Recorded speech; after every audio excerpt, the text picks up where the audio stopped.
Before we proceed to the item on our agenda, it is my sad duty to pay tribute to the memory of the late King of Thailand, His Majesty Bhumibol Adulyadej, who passed away on Thursday, 13th October 2016. On behalf of the General Assembly, I request the representative of the Kingdom of Thailand to convey our condolences to the royal family, to the government, and the people of Thailand.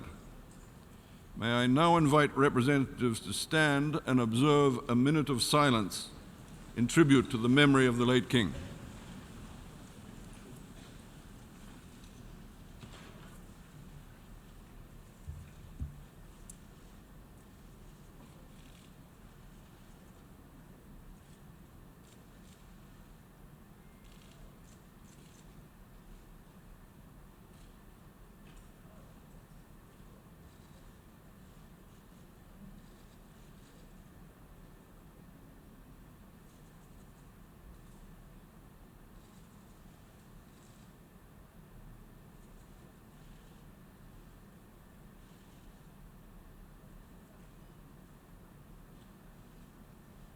I thank you. A formal tribute in the General Assembly will be convened at a later date to be announced. The 27th plenary of the General Assembly is called to order. The General Assembly will consider agenda item 113, entitled Appointment of the Secretary-General of the United Nations. The Assembly has before it document A/71/531, containing a letter dated 6 October 2016 from the President of the Security Council to the President of the General Assembly. I now call on the President of the Security Council, who will report to the Assembly on the work undertaken by the Council on this matter. You have the floor, sir.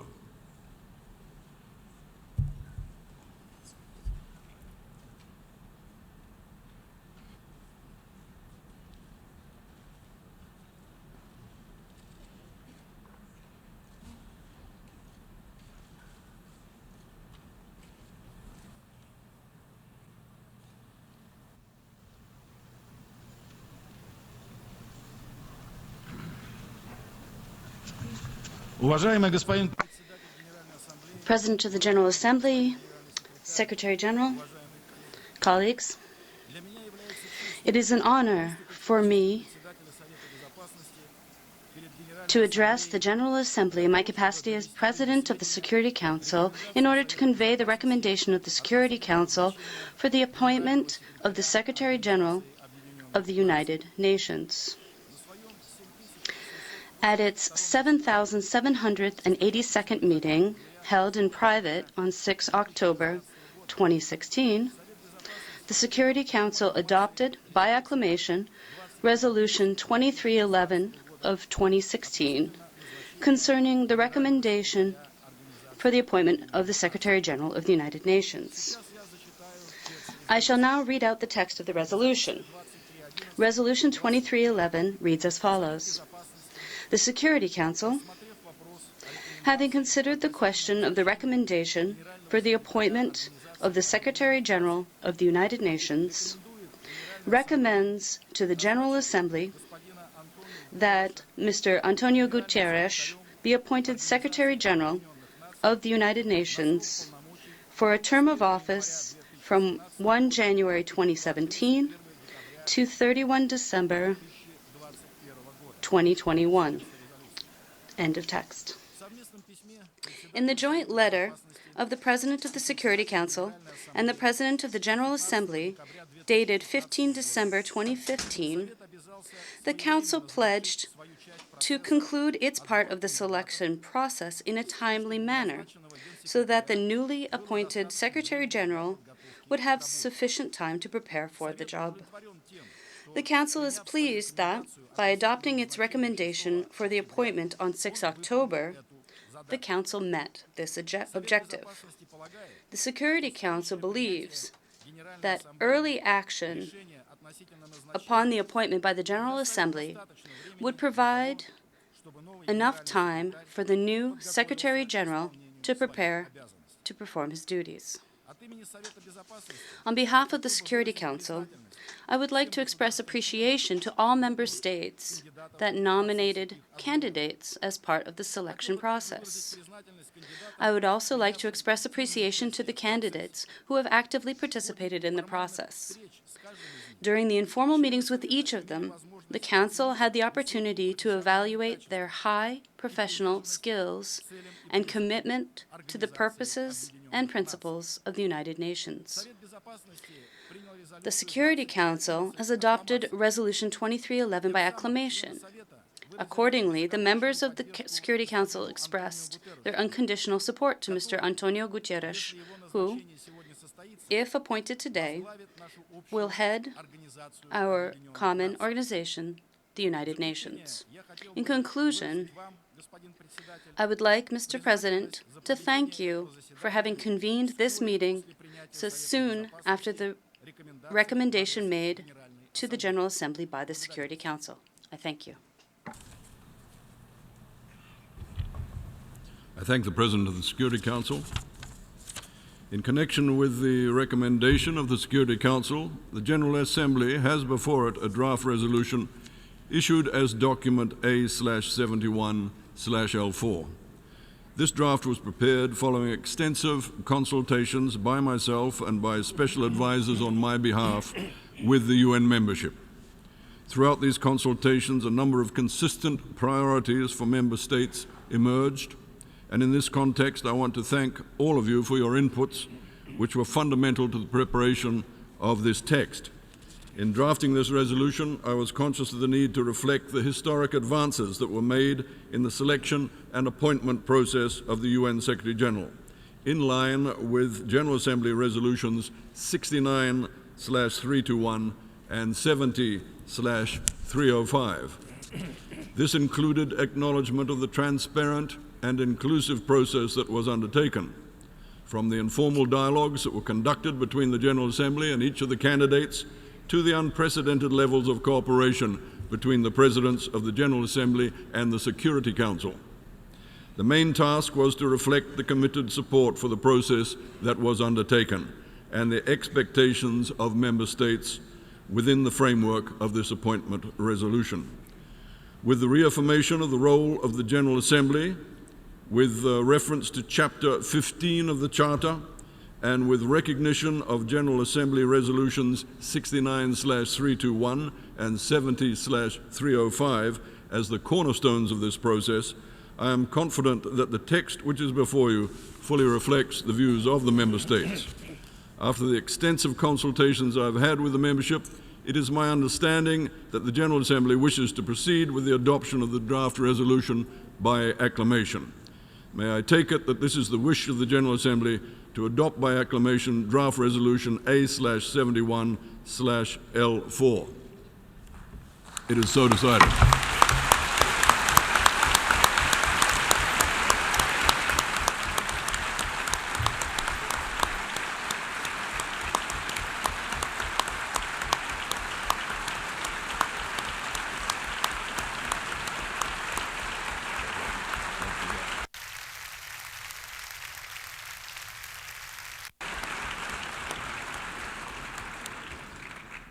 I now request the Chief of Protocol to escort the Secretary-General-designate, His Excellency António Guterres, to the platform.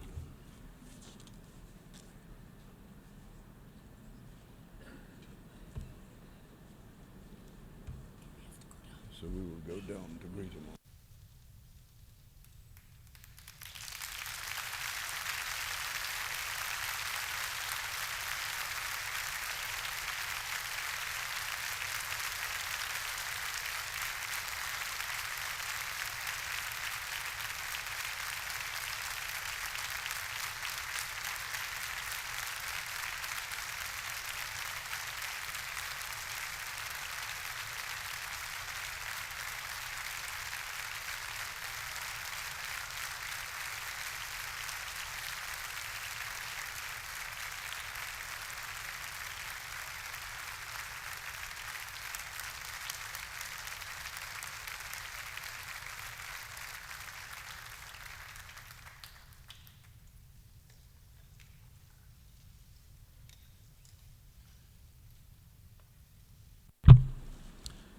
I have the honor to announce that His Excellency António Guterres has been appointed by acclamation Secretary-General of the United Nations for a term of office from 1st January 2017 to 31st December 2021.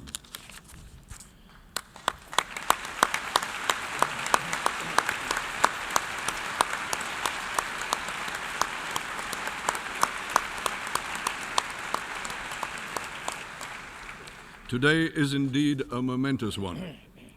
Since 1946, this is only the 9th time that the General Assembly has taken action on the appointment of a new Secretary-General. It is inherently a decision of deep consequence, as the entire membership agrees to the appointment of an individual to lead the United Nations. The process that has been undertaken to arrive at today's decision has been a historic one. It was shaped from the outset through committed engagement by the General Assembly. For the first time in the history of the United Nations, the selection and appointment process for the Secretary-General has been guided by principles of transparency and inclusivity. The process began with the first ever joint call from the Presidents of the General Assembly and the Security Council formally soliciting candidates for the job. And from the outset, it acknowledged the importance of geographic and gender balance and explicitly invited candidacies of women.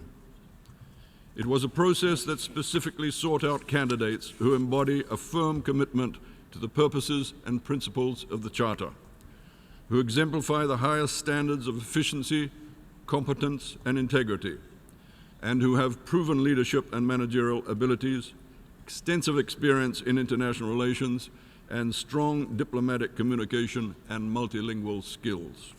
And throughout it all, the process emphasized the need to secure the best possible candidate for the role. 13 candidates of the highest standard were presented for consideration, 7 of them being women. From the moment of the presentation of their nominations, their candidatures were subject to full public view, from the joint circulation of letters, the establishment of a dedicated website, and the presentation of each candidate's vision for the organization. All candidates were given the opportunity, and indeed all participated in informal dialogues with the UN membership, a process deeply enriched by the engagement of civil society and the wider global public. Throughout the process, a number of key messages began to resonate from member states. The desire to continue to see an independent and courageous Secretary-General who will make full use of the powers provided for in the UN Charter. A person who is committed to ensuring that the UN both embraces and exemplifies gender equality at all levels. A person with the deftness and skills to innovate and adapt the organization's structures, capacities, culture, and capabilities to respond to today's major challenges. And acknowledgement of the importance of geographic and gender balance in senior posts. I congratulate Mr. Guterres on emerging as the best candidate from such an historically rigorous and comprehensive process. Mr. Guterres embodies the highest standards of competence, integrity, and leadership needed for the position, and he brings with him vast experience from his time as the Prime Minister of Portugal and the UN High Commissioner for Refugees. His dedication to the ideals and common values of the United Nations is beyond doubt. I am confident that Mr. Guterres will serve the global community with dedication as a moral authority and be the voice of our collective conscience and humanity throughout his term. I assure Mr. Guterres of my full support throughout the 71st session of the General Assembly and will do everything within my power to facilitate a smooth transition process. I'm pleased to say that he has accepted my invitation to meet with the General Assembly on the 19th of October in order to begin a dialogue on critical priority and emerging issues for the organization. Once again, congratulations to Mr. Guterres.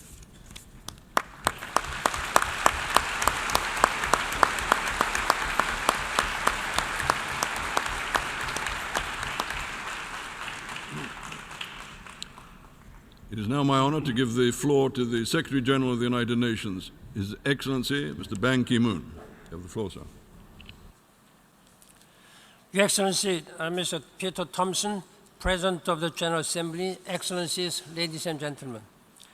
Before turning to our agenda item, I'd like to offer my deep condolences to the royal family, government, and people of Thailand on the passing of His Majesty King Bhumibol Adulyadej.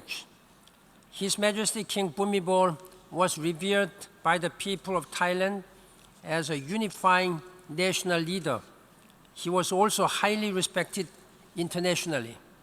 At this time of sorrow and loss, I hope that Thailand will continue to honor King Bhumibol's legacy of commitment to universal values and respect for human rights. Mr. President, Your Excellency, Mr. António Guterres, Secretary-General-designate of the United Nations, Your Excellency, Mr. Augusto Ernesto dos Santos Silva, Minister of Foreign Affairs of Portugal, Excellencies, ladies and gentlemen. Above all, Mr. Secretary-General-designate, congratulations, felicitaciones, parabéns. I commend the member states not only for their choice, but for the way in which they went about it. The first ever public hearings on the selection of a Secretary General opened the process to the world. Several highly qualified women and men were given a unique platform from which to share their vision and answer questions from the diplomatic community and civil society. These new steps established a new benchmark of openness and engagement. Excellencies, ladies and gentlemen, Secretary-General-designate Guterres is well known to all of us in the hall, but he is perhaps best known where it counts most, on the front lines of armed conflict and humanitarian sufferings. For the past decade, the work of UN High Commissioner for Refugees and other humanitarian actors has been a lifeline for millions upon millions of people forced from their homes. They also delivered something else, compassion. That same solidarity was at the heart of the High Commissioner's effective advocacy around the globe. Mr. Guterres also brings deep and solid political experience, including his 2 terms of service as Prime Minister of Portugal. His political instincts are those of the United Nations: cooperation for the common good and shared responsibility for people and the planet.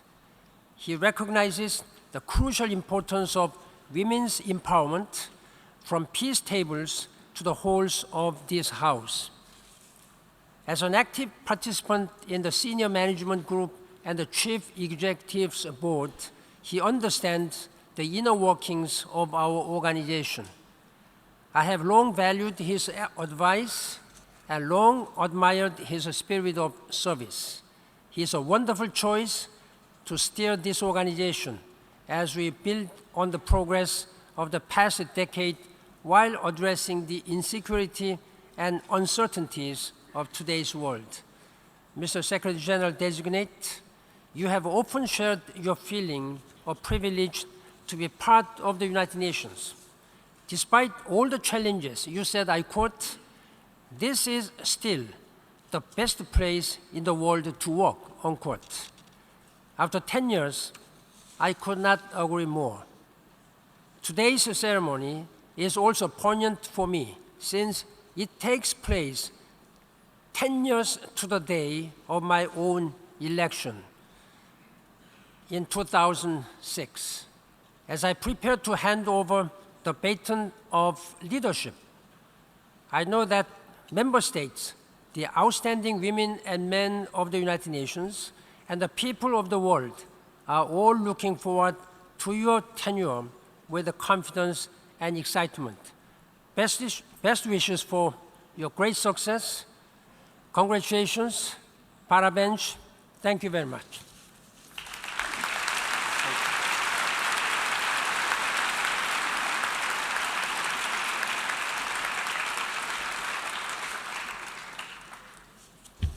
I thank the Secretary-General of the United Nations. It's now my honor to give the floor to the distinguished representative of the Niger, who will speak on behalf of the African states.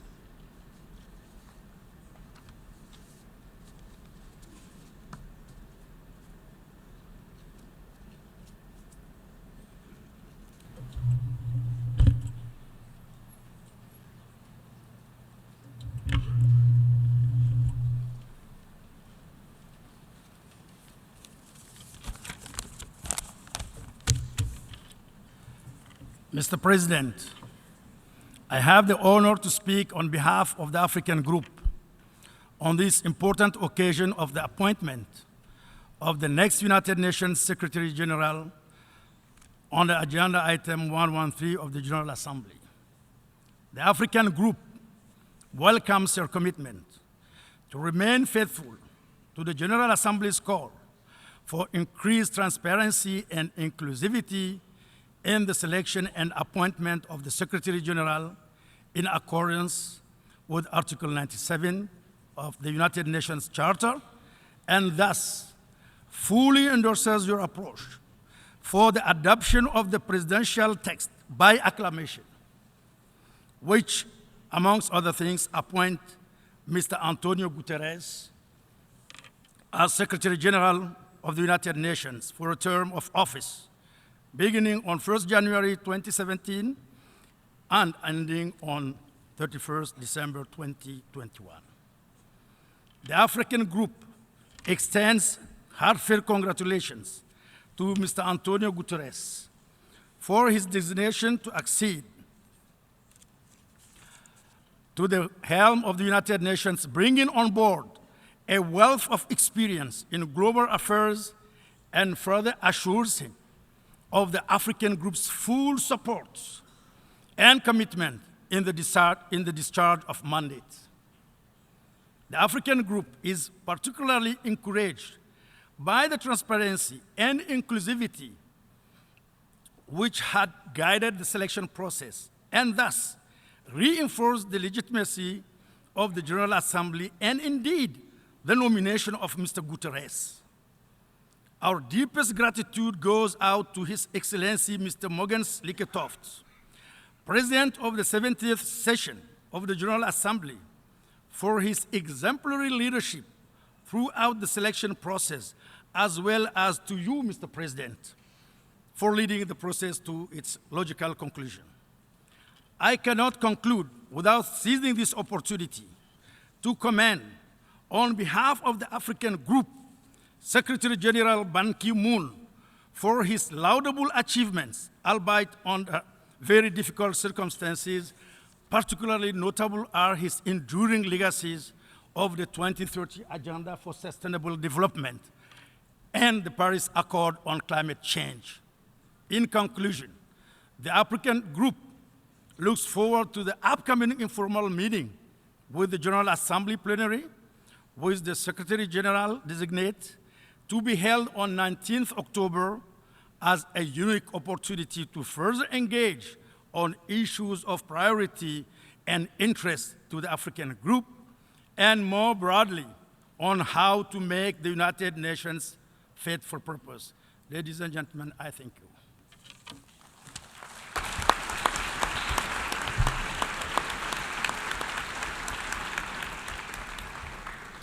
I thank the distinguished permanent representative of the Niger.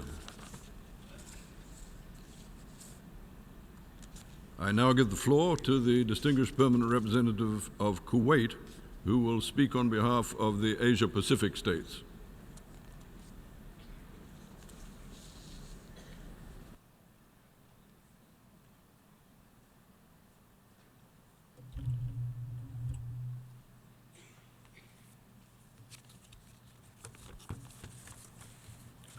Mr. President, I have the honor and privilege today to address the General Assembly on behalf of the Asian Pacific Group on the occasion of the adoption of the Security Council recommendation to appoint Mr. António Guterres as the 9th Secretary General of the United Nations for 5 years beginning 1st of January 2017.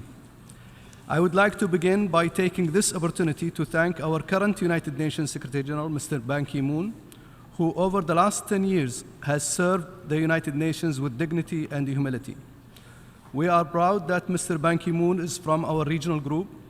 He has inspired a global development for the future through the advancement in areas of women empowerment, gender equality, human rights, and climate change. His tireless efforts on climate change resulted in Paris Agreement, which will enter into force on the 4th of November of this year. Highly commendable was his drive to ensure that the work of the Millennium Development Goals would not be lost.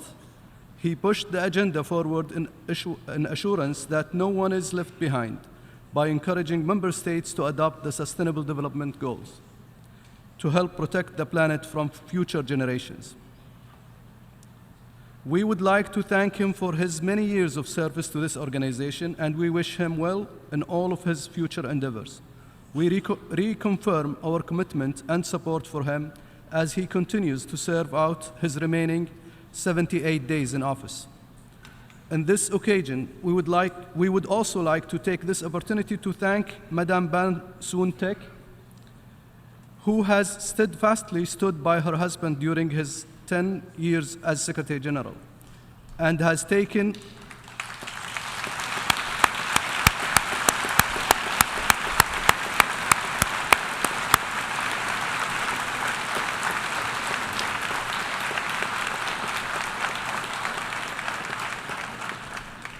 an active role by traveling around the world with him to advocate the ideals of the United Nations.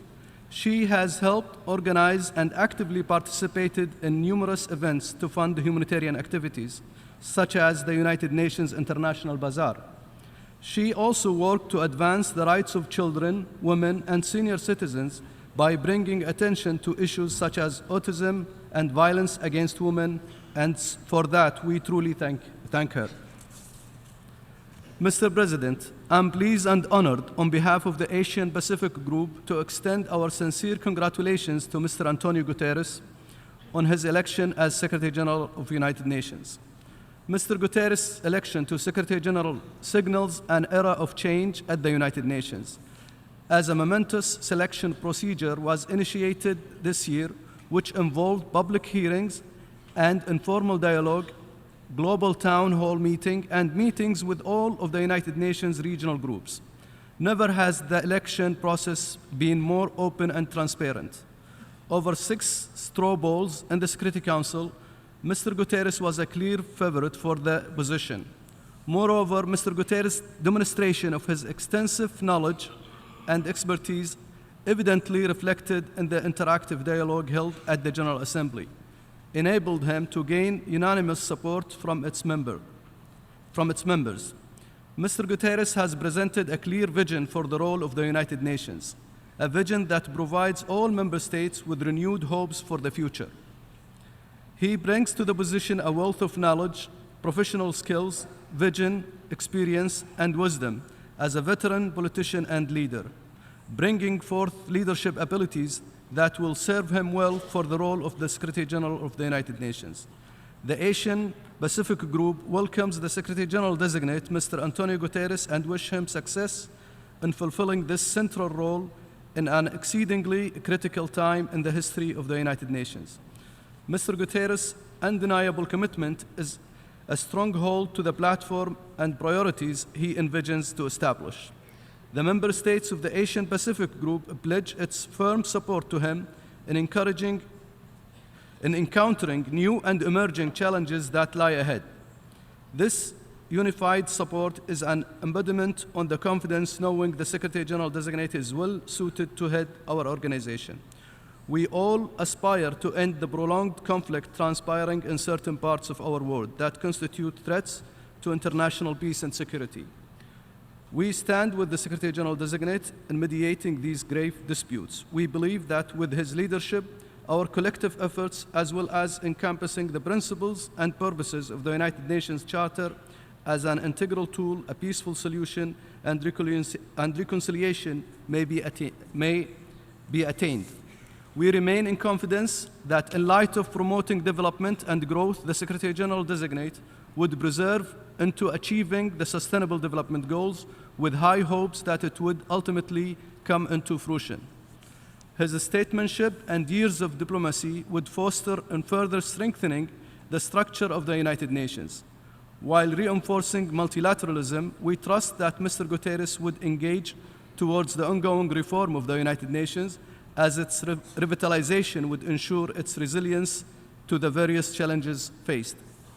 Terrorism, violent extremism, xenophobia, racism, religious intolerance, and its ramifications has been a daunting concern worldwide and is one of the foremost issues that the Secretary-General-designate need to raise awareness in encountering the threats it imposes through international cooperation. As he assumes the position of Secretary-General, I wish to quote Sir Isaac Newton, one of the most influential people in history, with the hopes it will serve him well in his effort to pacify these social tensions. And I quote, "We build too many walls and not enough bridges. We, the member states of the Asian Pacific Group, trust that he will confront relevant issues with resolute determination. Under his leadership, it is with hope that we, as nations united, will build the bridges needed to pave the way to a peaceful, prosperous, and just world." Thank you, Mr. President.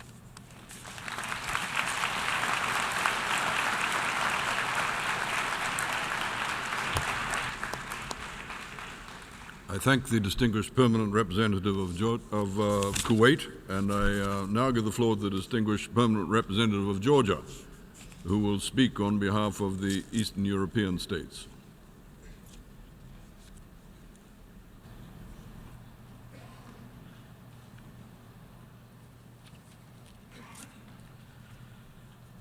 Mr. President, I have the honor to make this statement on behalf of the group of the Eastern European states. It is a great pleasure to congratulate His Excellency Mr. António Guterres on his successful completion of the journey to becoming the next Secretary-General of the United Nations. His outstanding experience on the highest positions at both national and international levels and his vision of effective multilateralism reassure us in his masterly stewardship of this organization in the years to come. We rely on his courage and wisdom to make important and lasting contribution to our common quest for a peaceful, inclusive, and sustainably developed world in which international law and dignity and worth of human person are fully pursued, as he himself stated in his visionary statement. The selection of Mr. Guterres as the Secretary-General is even more important due to the transparent and inclusive process that he and other candidates took part in for the first time in the history of the United Nations. We acknowledge the high professional performance by all candidates, including from the Eastern European group. We further look forward to building up on the success achieved through the work on the revitalization of the General Assembly that has been groundbreaking, as reflected in the resolutions 69/321 and 70/305, in terms of strengthening the Assembly's accountability, transparency, and institutional memory. We stay committed to exploring the ways of further improving the process, including by promoting the gender and regional balance while selecting the candidates for the high-ranking officials of the United Nations. Mr. President, the leadership of a Secretary-General will be pivotal as we strive to implement 2030 Agenda for Sustainable Development and address the questions of climate change. His role as the UN's top diplomat will be crucial in tackling the looming humanitarian crisis in the world, negotiating the solutions for the emerging as well as protracted conflicts and sustaining peace. As the leader serving 7 billion persons around the globe, his determination to foster the respect for human rights will be decisive. We fully support the holistic approach of connecting the dots to overcome the challenges within the three pillars of UN: peace and security, sustainable development, and human rights policies to further enhance the role and relevance of the United Nations. Secretary-General, His Excellency Mr. Ban Ki-moon, we thank you for your tireless work and dedication. And Secretary-General-designate, Mr. António Guterres, you can count on unsparing support and cooperation from our regional group. I thank you.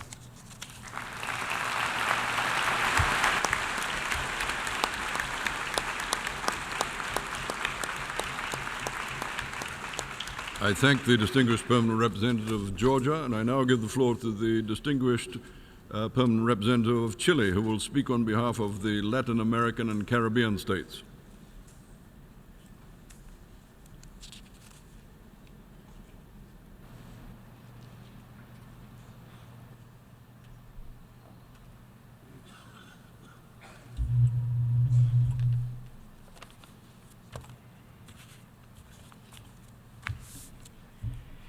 Señor Presidente, Mr. President,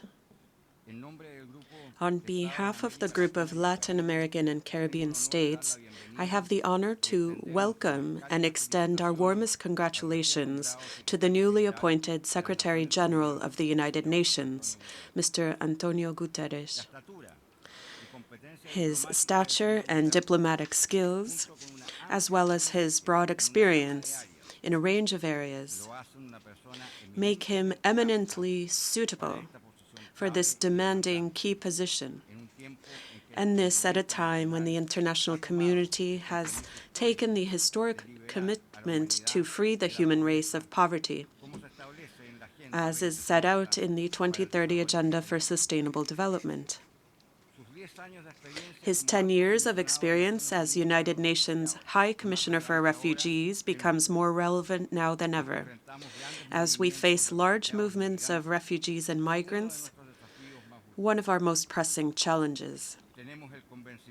We are confident that Mr. Guterres will undertake his role with committed leadership and independence, instilling the highest standards of integrity into the United Nations system, while promoting unity and understanding to find the best global solutions.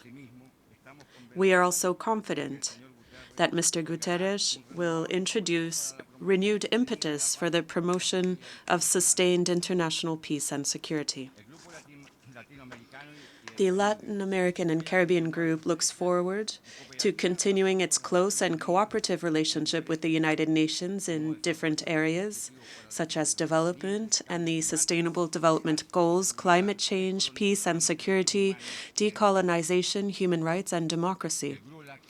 GRULAC extends its appreciation to all women and men who have participated as candidates in the selection process, including the interactive dialogues with the General Assembly, as this contributed to its transparency and openness.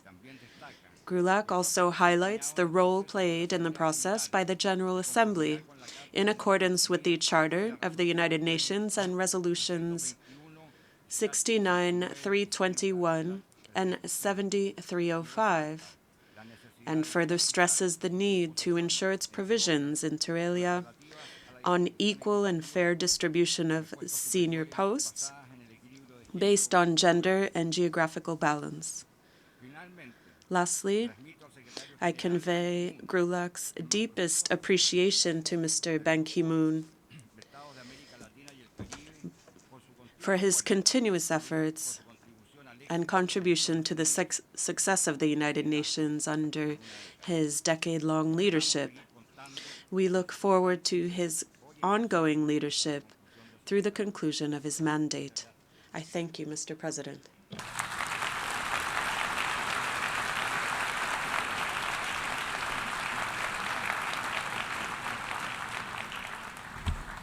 I thank the distinguished permanent representative of Chile, and I now give the floor to the distinguished permanent representative of the United Kingdom, who will speak on behalf of the Western European and other states.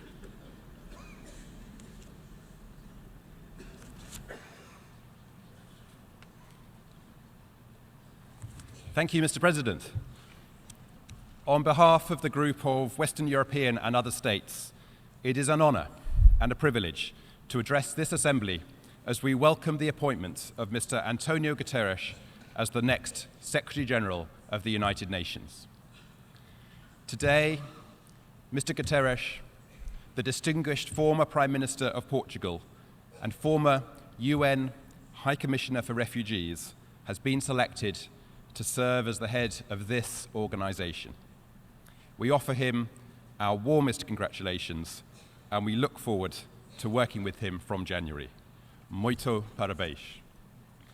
From his first day in office, we pledge to provide our fullest support to Mr. Guterres.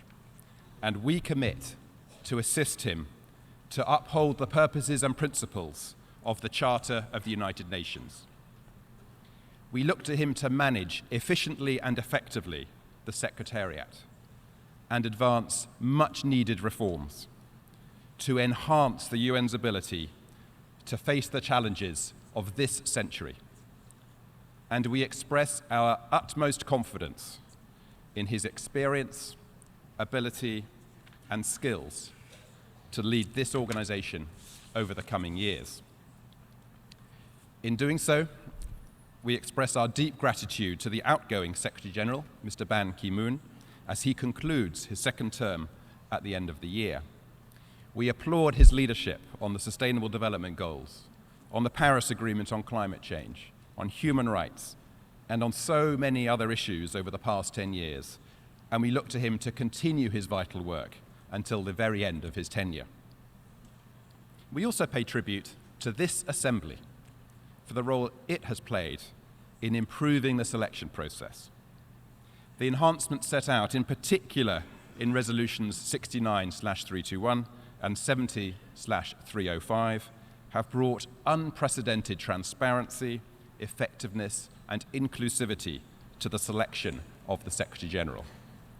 Moreover, we welcome the fact that it was possible to conclude the process quickly, effectively, consensually in the Security Council, enabling a smooth transition for Mr. Guterres, as well as sufficient time to prepare for his new role. Together, this Assembly has set a new standard for the selection and should continue to encourage more transparency and equitability in the future. In closing, Mr. President, we offer our congratulations again to Mr. Guterres, and we look forward to his leadership. His tenure comes at a time when the challenges to this organization and the multilateral system as a whole are becoming even more complex. Peace and security crises are having significant humanitarian, human rights, and development impacts around the world.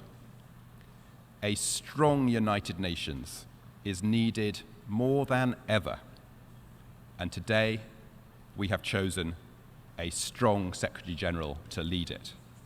It now falls to us, the Member States, to support Mr. Guterres, to cooperate closely with him on decisions that can maintain, strengthen, and solidify the role of the United Nations in addressing the greatest global challenges. Thank you.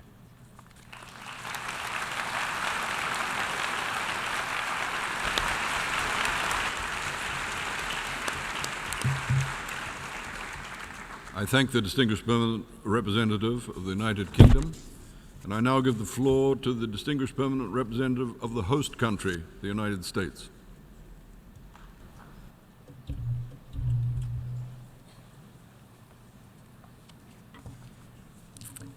Thank you very much, Mr. President. As the proud host country of the United Nations, the United States joins all the other delegations in this room in welcoming the appointment of António Guterres as the next Secretary General. Let me start by saying a word about Secretary General Ban Ki-moon, who over the last 10 years has shown that progress can be made by setting ambitious goals and mobilizing member states to meet them.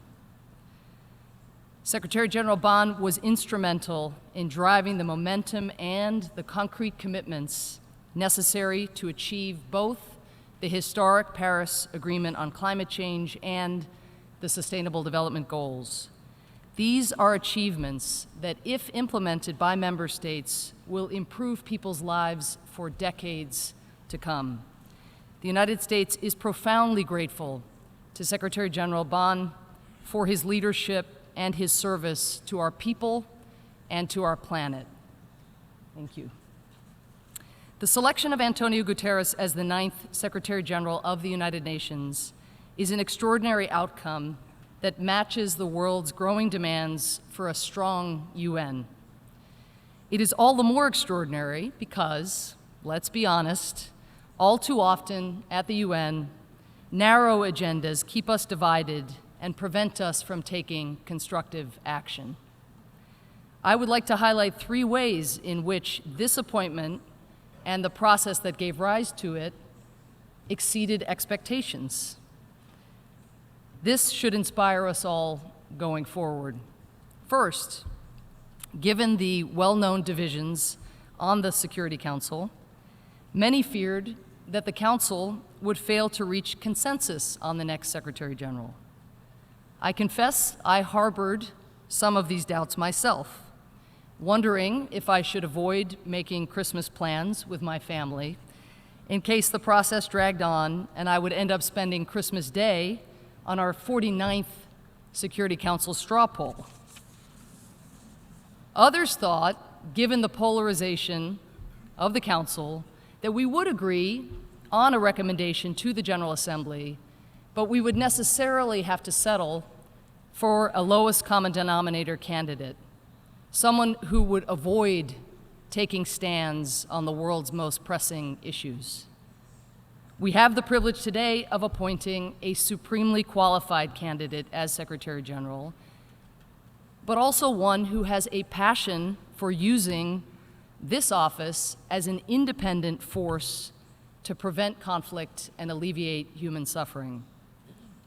The countries of the world, here reflecting, I believe, the longings and the urgent needs of our citizens, are calling on the UN and by extension the Secretary General to do more than this institution has ever done before.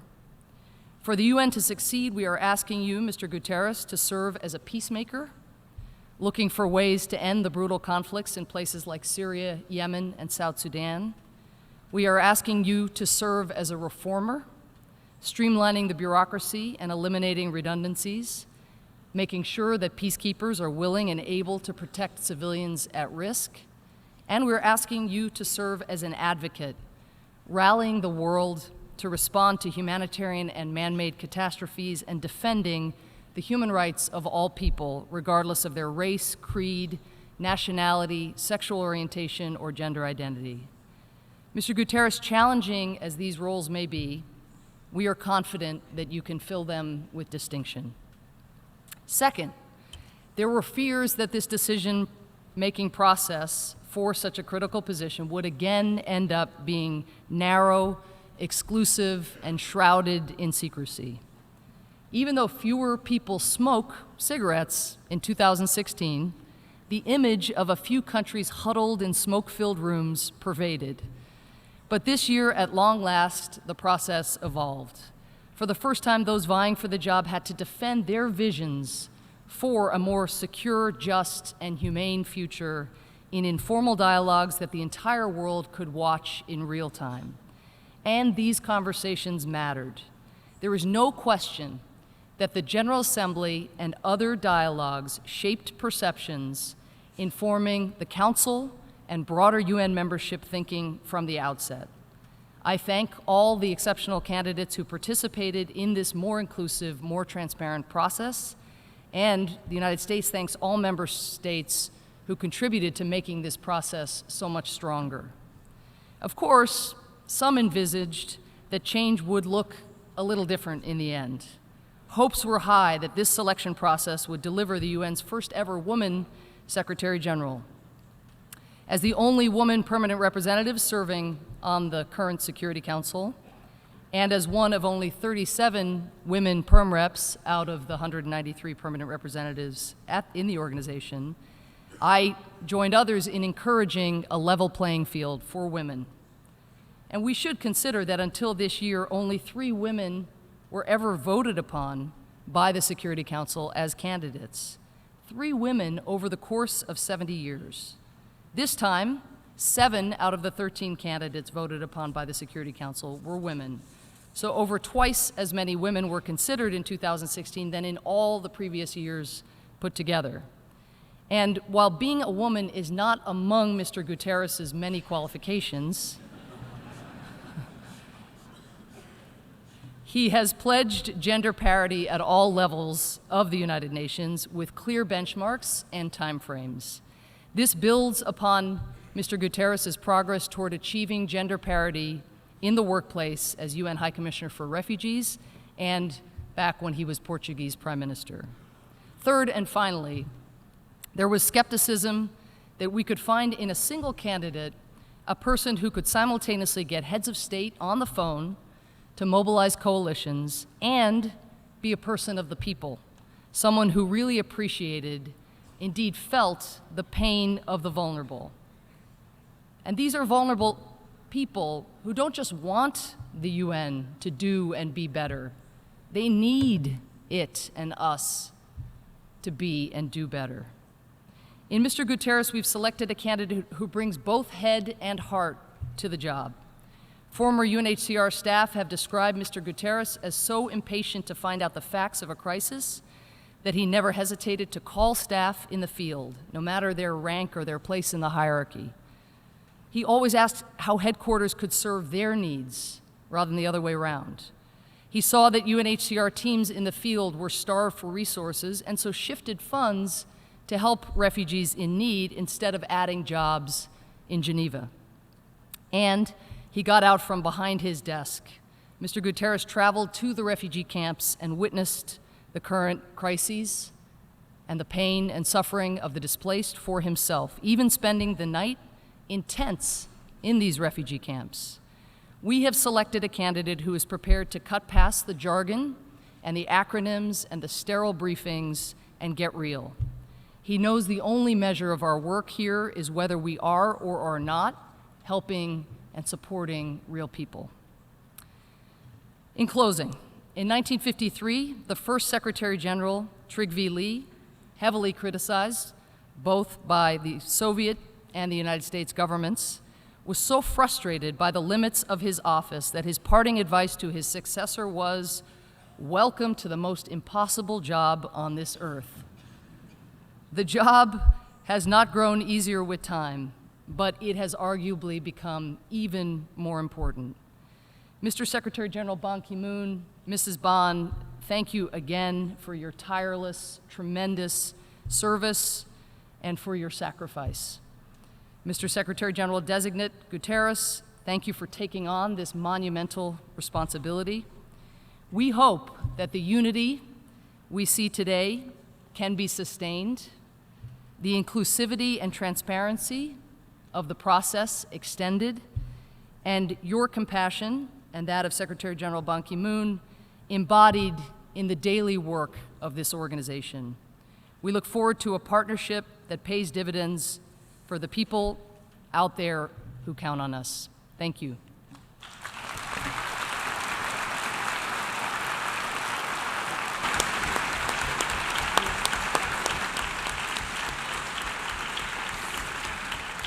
I thank the distinguished permanent representative of the United States, and I now invite His Excellency António Guterres, Secretary-General-designate, to make a statement.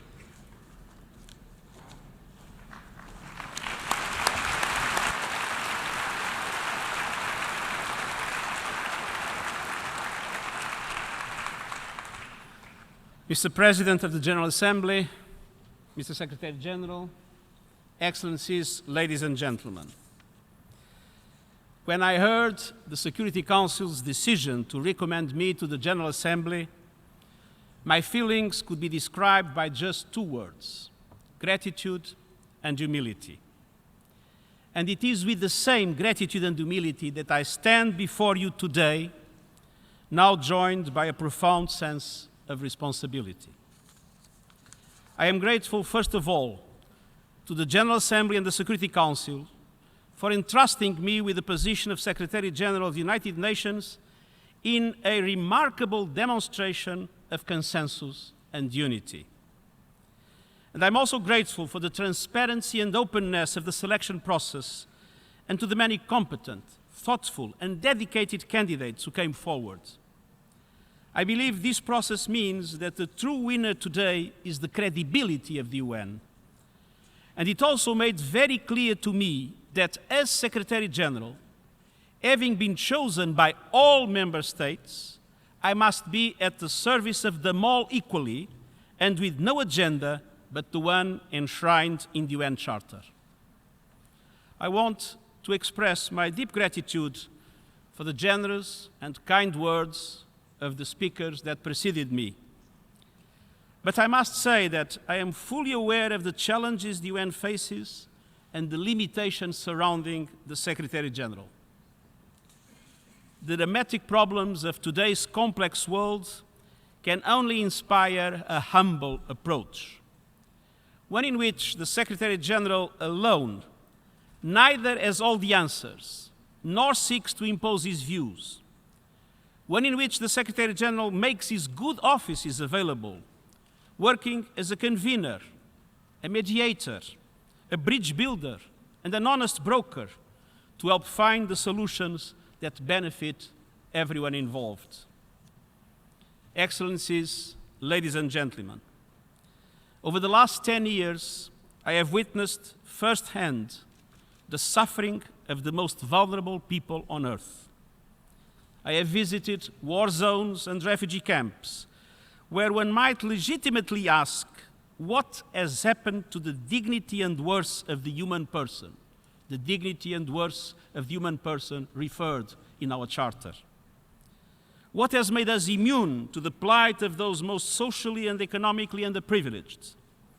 And all this makes me feel the acute responsibility to make human dignity the core of my work, and I trust the core of our common work.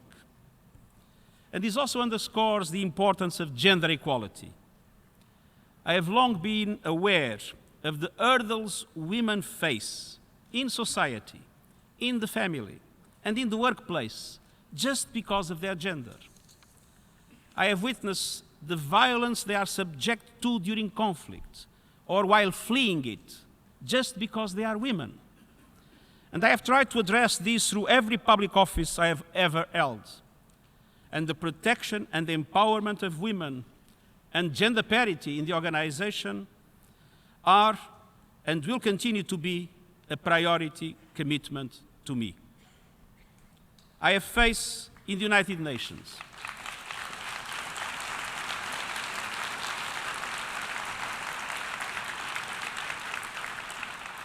a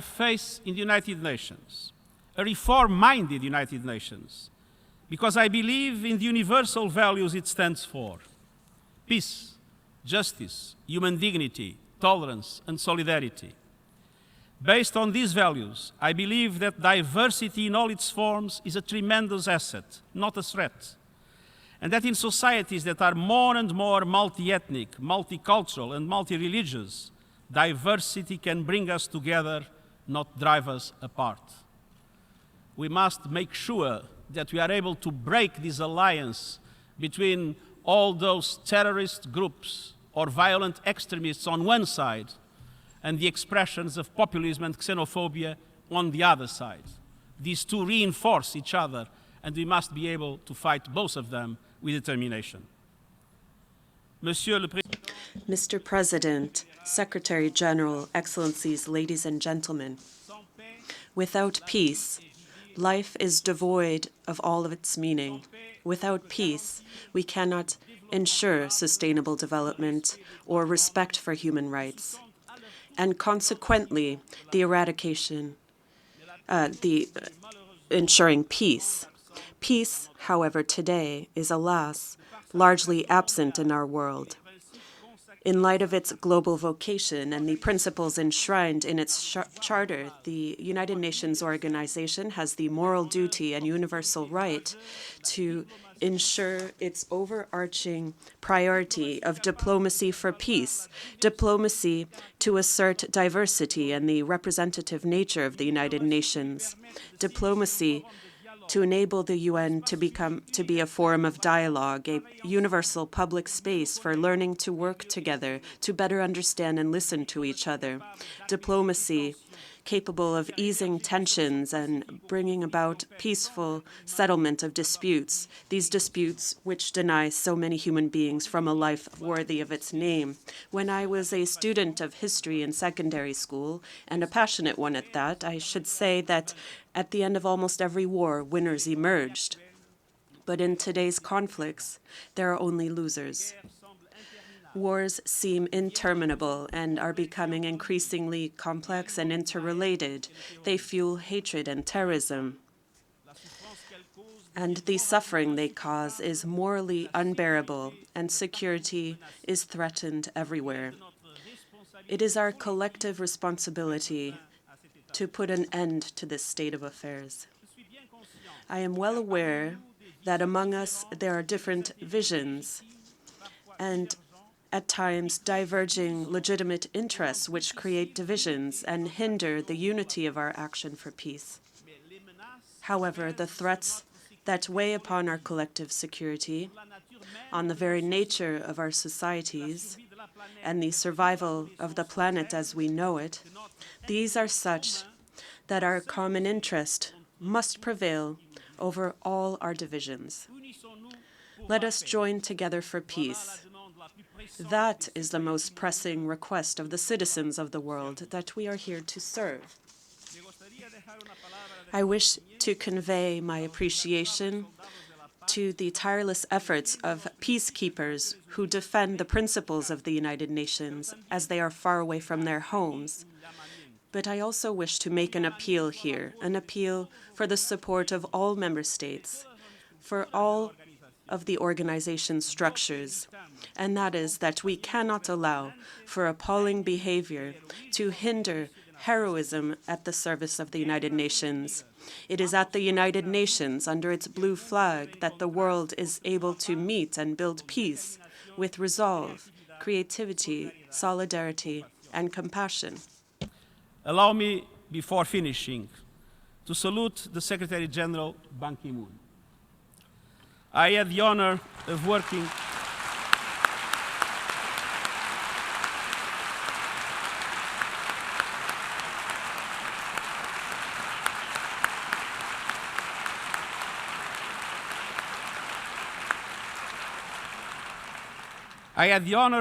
with you, sir, through many years, and witnessed your unfailing dedication to the cause of international public service. I will do my utmost to honor your legacy. What you have achieved, namely in relation to the Agenda 2030 and to the agreement on climate change, is absolutely remarkable, and I will do my best to support the efforts necessary to fully implement everything that has been achieved until now, thanks to your guidance and your leadership.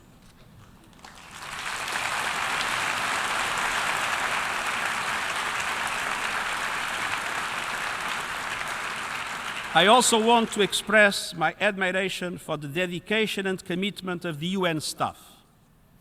Having been myself a staff member for more than a decade, I'm thrilled with the prospect of becoming a colleague once again. Excellencies, ladies and gentlemen, the dream of the founders of the United Nations remains unfulfilled. Much has been achieved, but the road ahead remains long.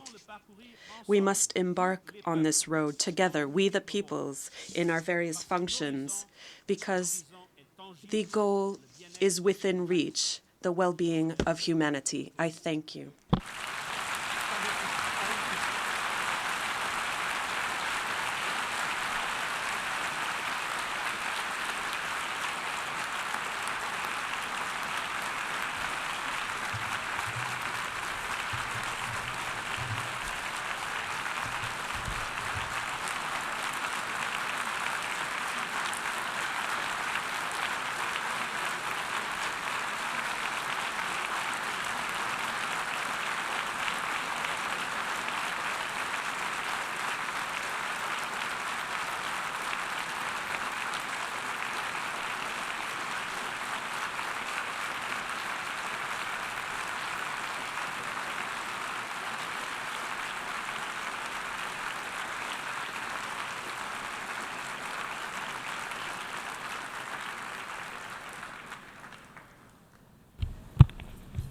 I thank the Secretary-General-designate for his statement, and I request the Chief of Protocol to escort the Secretary-General-designate to room GA 200.